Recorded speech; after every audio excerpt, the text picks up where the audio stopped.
Hi everyone, welcome to another exciting edition of Words, Images, and Worlds, a Moon Girl Devil Dinosaur edition, perhaps, maybe.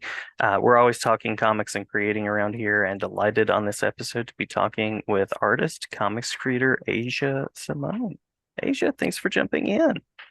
Yes, hi everyone. Thank you so much for having me. I'm super excited to be here.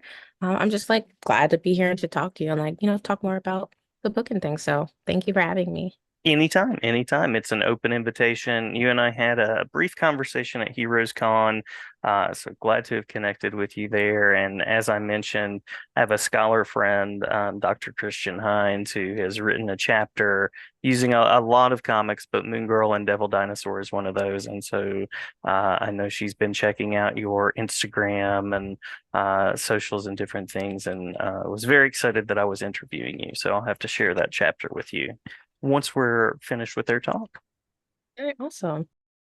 Oh, folks out there will know you for Moon Girl, Devil Dinosaur, Wreck and Roll, as well as Pack Your Bags, Maggie Diaz. Yes.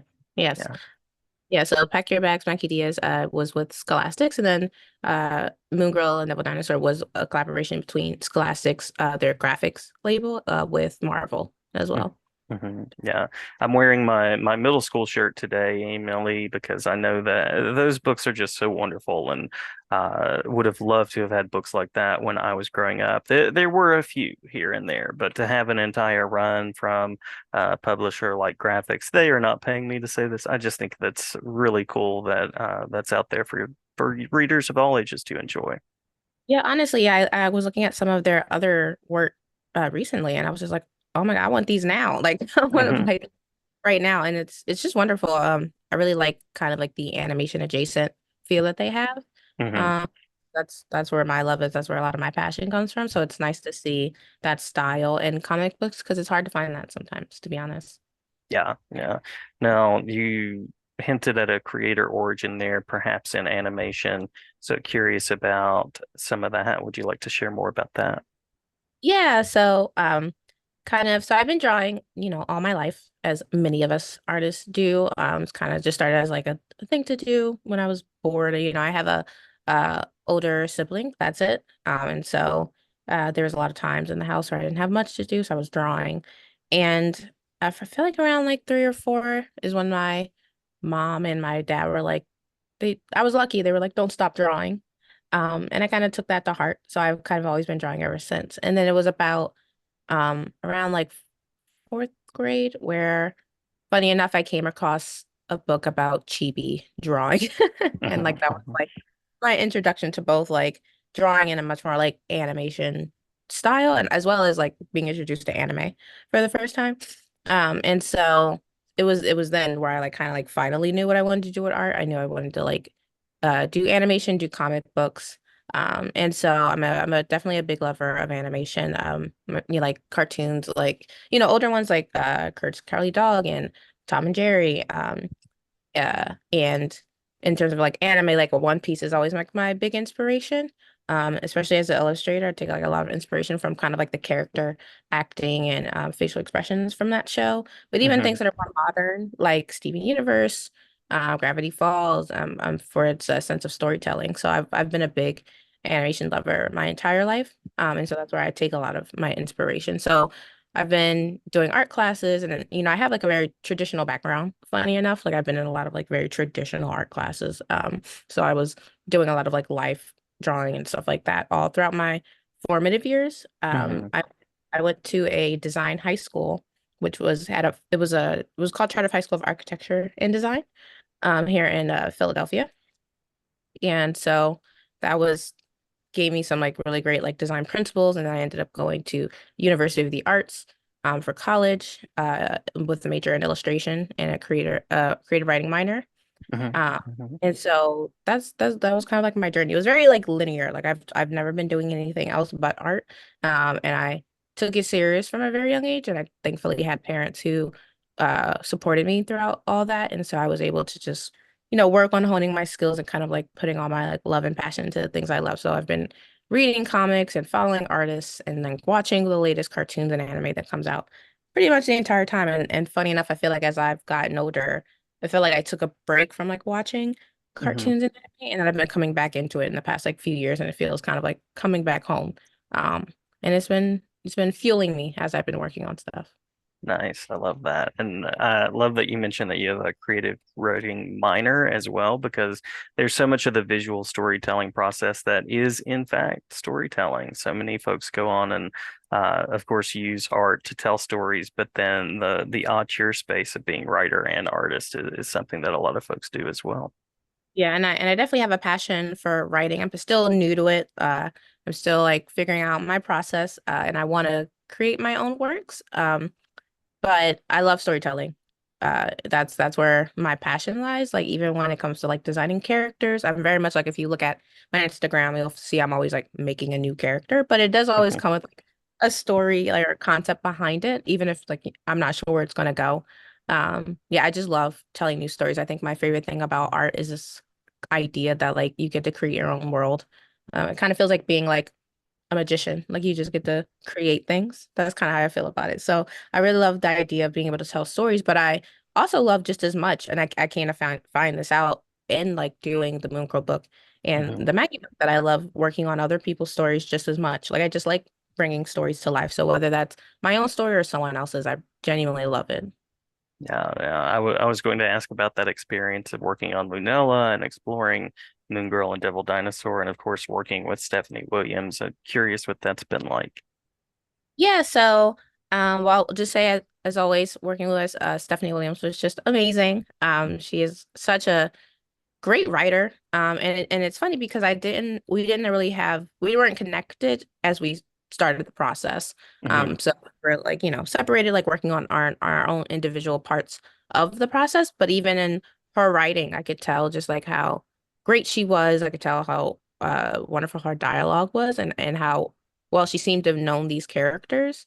And how to like really put that down on paper and even just like the communication between her and me, the illustrator, just felt easy.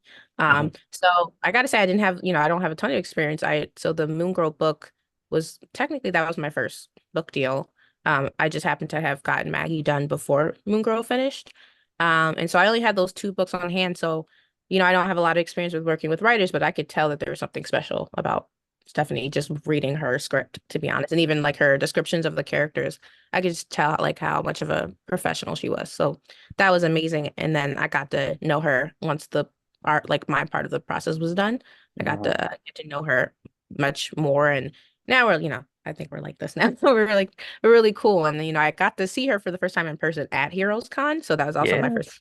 yeah, meeting her in person. So she's just been great. And, I love learning from her and reading more of her content. It's just nice to see it's really wonderful to see what it looks like stories on that side of the spectrum, like from authors. Like I've been just having so much fun meeting more authors and seeing how they explore and like learning from them because I want to do what they do one day.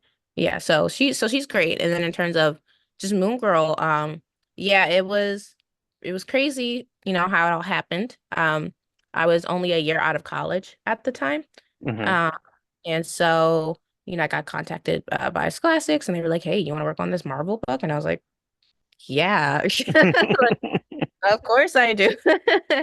And so, I started getting like the design packages and I got to see the behind the scenes work for the show because it's based on the Moon Girl and Devil Dinosaur TV show that's on Disney Plus. And so, so some things that were interesting were like, having to stay on model was like a very big deal for Hmm. this process. Which I think like I would say is like my specialty. Granted, there's always like a learning curve, but like it was kind of the same thing with Maggie. I was helping out another creator with that book. So both of those books are things that are not necessarily indicative to my style at the time. And so it was about learning how to like on the fly kind of get used to the style and really get it down on paper. And so that was really cool. Like I mean, it was honestly I feel lucky in the sense that the Moon Girl art style is such a well crafted, well structured style. Like you can Hmm. tell you can tell like, the love and technicality that comes behind those designs. And so I really got to like pick up on that myself. And it really I feel like it helped me a lot in my own drawing. And so getting down that style was super important. Getting the feel of the characters and how to represent them was important. And I think the most fun is that it was such an expressive, it's an expressive story. Like the facial Hmm. expressions are just great. And that's one of my favorite parts of drawing characters is those facial expressions, which again, I feel like comes from my love for like One Piece and how big the facial expressions are there. And so that and then exploring Lower East Side, New York, was awesome. Doing a lot of like visual research and figuring out how to make the world come to life was Hmm. something that I heard a lot about.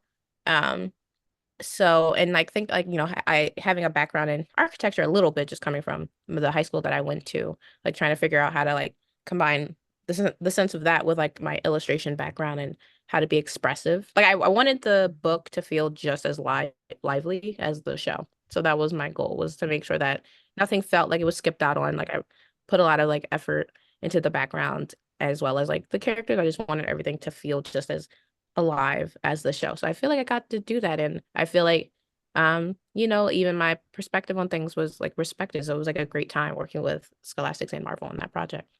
Oh, very cool. And you mentioned visual research, actually going to the places. So that sounds like a really interesting creative step. Were you photographing, sketching?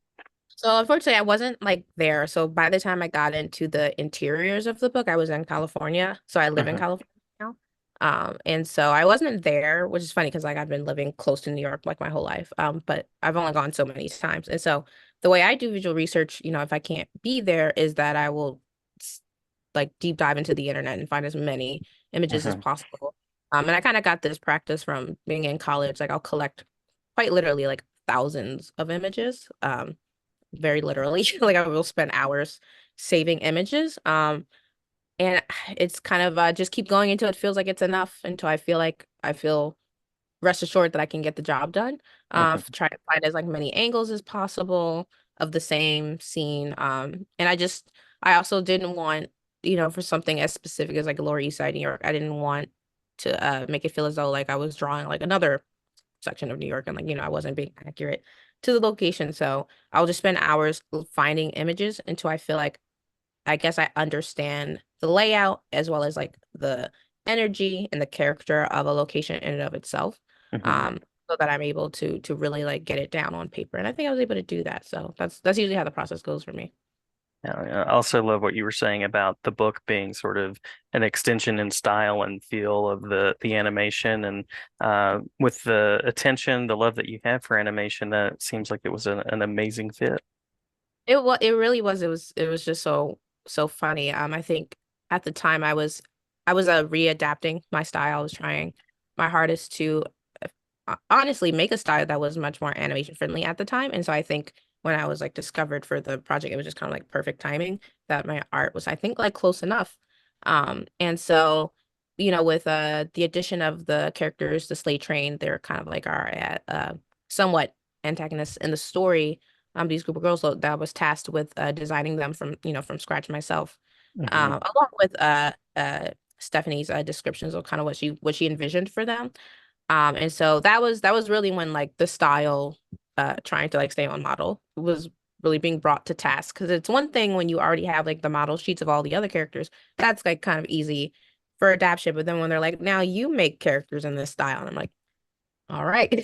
Yeah, So yeah, that's that's when it became hard, but it was great. It was wonderful. I feel like I really learned a lot about the craftsmanship of the art. So I was glad I got to do that.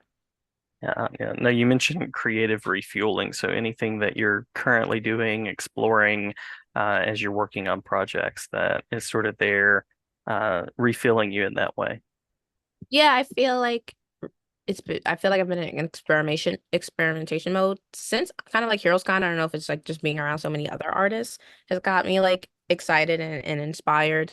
I feel like, one lesson that we were taught in school, at University of the Arts was that uh like the kind of like the philosophy of the illustration department there was that whatever speaks to you naturally is what you're always going to come back to. Hmm. Um, that was something that they really taught us. And so it feels like even in this experimentation cycle that I've been in, I keep feeling I'm being pulled right back to like my animation roots. So a lot of things that are like fun and stretchy and comedic. things that I've been doing. I'm always like exploring color, but I'm exploring texture as well and trying to figure out like what that what the combination of like my animation inspiration and kind of a lot of things that we're seeing from comics right now. And trying to like combine those things and do interesting things. And also just with as someone who can like style shift, exploring what different styles look like for different concepts. Hmm. Um, and that's something I'm kind of interested in right now. Whether it's like, 1 second I'm doing something that's like very bubbly and cutesy, which is very much my thing. But then also like exploring like, well, what is goth, like in a more gothic art style, look Hmm. like for me? So those are the things that I've been exploring. But yeah, I've just been really getting back to watching the things that I love, getting back to updating on One Piece. Please don't spoil it. Nothing for me, anybody working on it, but I am up there. So just trying to consume, I feel like is the best way that I've always learned art and have explored how I feel about art is just by consuming more and like seeing what other artists are up to. Nice, nice. Yeah, I love that. And you mentioned writing, you mentioned sort of playing with different styles. Anything in particular that you would like to tackle next in the creative journey that you can talk about, of course? Yeah, so well in terms of like things I'm personally working on, I won't say anything's for sure, but I kind of want to tackle some gag panels and maybe some more like slice of life. I would say that's stuff that something I've come to realize I had an interest in from the Maggie project. So I got the Moon Girl project, but it kind of was like it was a long process, and there were some moments where there were some pauses, and so in between those times, I was working on the Maggie project, which was like completely a contemporary middle grade book. Um, and I was like, oh, I don't know how I'm going to feel about this because I always had such a love for fantasy. But as I was working on, I was having so much fun just drawing like the day-to-day lives of these characters. And so I think that's something I would like to explore is like how can I do something similar, but Mhm. both writing and illustrating that. I don't want to say too much about like the concepts or anything at the moment, just because like I'm still working on things. But I will say another inspiration for me is manhwa, so like Korean comic books, because Mhm. I've seen a lot that have done the slice of life kind of gag panels set up um on like webtoons and stuff like that. And I like how they I feel like they take a lot of inspiration from animation where they kind of do the moment to moment, right? Rather than doing so much time skipping. It's just about like how do we explore like this one moment that's like very funny and wacky. And so I want to try some stuff like that. I think that's what I want to do right now. Cool. Very cool. We mentioned the Instagram. Any other spaces where people can connect, where they can follow along and see more? Yeah, so I'm on Twitter. So my handle is Asia Simone 405. On Instagram, it's Asia underscore Simone 405. I'm gonna be making my way to Facebook. That is new for me. Like I've had a Facebook, but I don't ever use it. So I plan on coming around to Facebook pretty soon. And then there's always my websites. My website is www.asiaillustration.com. So you can always just check to see what like my latest portfolio work is on there. But I would say also Kara. I'm also on Kara. Hmm. That's yeah, Hmm. that's very, very new, and I honestly I love it. If anyone's curious whether or not they should get Kara, I'm a fan. I really love the way that they split the timeline and portfolio. So my handle is Asia Simone 405 on there as well. So you can find me on all those. Awesome, awesome. Did we miss anything in the talk through that you want to make sure to share in terms of Moon Girl, Devil Dinosaur, artistic influences, anything like that at all? Well, I'll say definitely people should check for me for conventions. This is my first year doing them, and Heroes Con was my first one. But I'll be going to Atlantic Comic Con and their Super Nova is going to be their first year in Virginia, so I'm going to be there coming up. And I'm going to be at a couple other places, which I don't know if I have the okay to say yet. I'll be at Lightbox. I think I can say that one. I think. So I'll be there. So, just like keep track of conventions because they're kind of coming up at the moment. Even, once 2024 is over, I definitely will be doing a lot more than I did this year, like at the top of the year. So I would say just keep track of if you want to like come say hello. I would love to talk and meet more people. Yeah, just like just keep a lookout on both me doing conventions and me making maybe some more projects that I would like to release.